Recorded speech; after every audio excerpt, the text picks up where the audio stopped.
പച്ചപ്പും ഹരിതാപവും ഇഷ്ടമില്ലാത്ത മലയാളികളുണ്ടാവും. എൻ്റെ ഭർത്താവും അങ്ങനെ തന്നെ. നോക്ക്, കൃഷി വലിയ ഇഷ്ടമാണ്.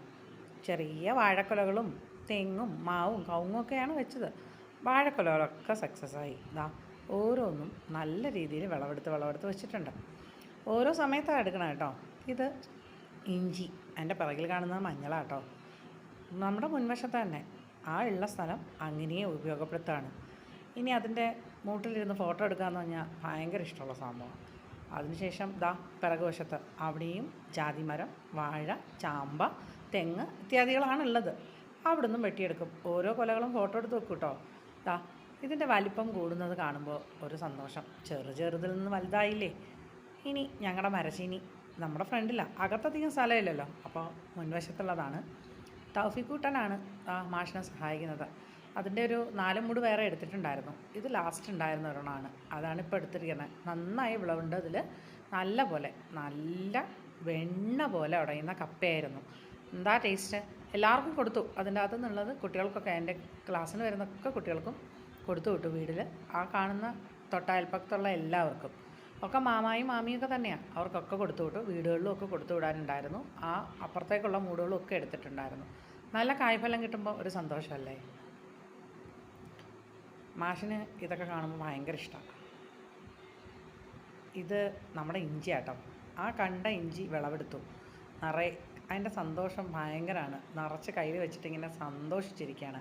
ഇത്രയും ഉണ്ടായിരുന്നു. നാടൻ ഇഞ്ചി ആയതുകൊണ്ട് വലിപ്പം കുറവായിരിക്കും. ഇത് നമ്മുടെ മഞ്ഞൾ, അതിൻ്റെ ബാക്കിൽ മഞ്ഞൾ കണ്ടില്ലേ, അതേ മഞ്ഞൾ തന്നെയാണ്, പക്ഷേ നിറയുണ്ട്. അതും ഒരു കൂടെ നിറയെ കിട്ടിയിട്ടുണ്ടായിരുന്നു. അതിപ്പോൾ നമ്മൾ കുറച്ചൊന്ന് ഉണക്കാനൊക്കെ എടുക്കാനുണ്ട്. നിറയുണ്ടായിരുന്നു ആ മഞ്ഞളും. ഇനി അത് മാഷ് പുഴുങ്ങിയെടുക്കുകയാണ്. ഇപ്പോൾ നമ്മുടെ വീട്ടിൽ ആ മഞ്ഞൾ തന്നെയാണ് കേട്ടോ ഉപയോഗിച്ചുകൊണ്ടിരിക്കുന്നത്, തീർന്നിട്ടില്ല.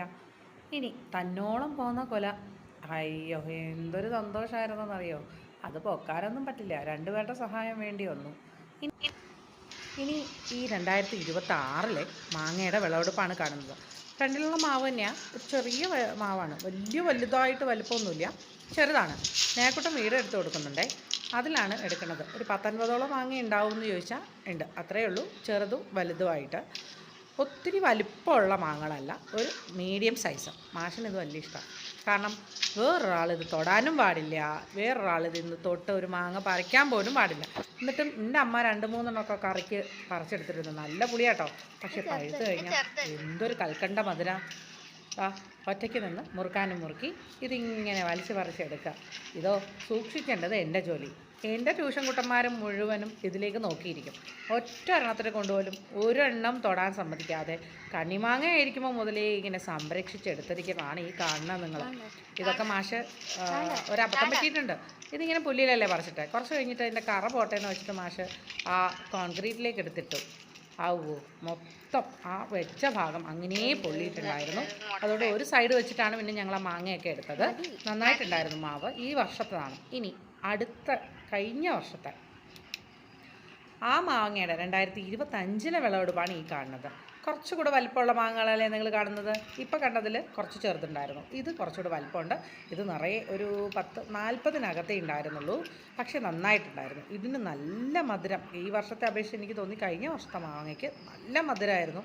അത് മാഷ് ആർക്കും കൊടുക്കാണ്ട്, കുട്ടികളെ ഒന്നും തൊടിയിക്കാണ്ട് കഷ്ടപ്പെട്ടിട്ട് നല്ല വൃത്തിയായിട്ട് സൂക്ഷിച്ച് ആ മരത്തിൽ തന്നെ നിർത്തി നന്നായിട്ട് വിളഞ്ഞെടുത്തിട്ട് പറിച്ചെടുക്കുന്നതാണ് ഈ കാണുന്നത്.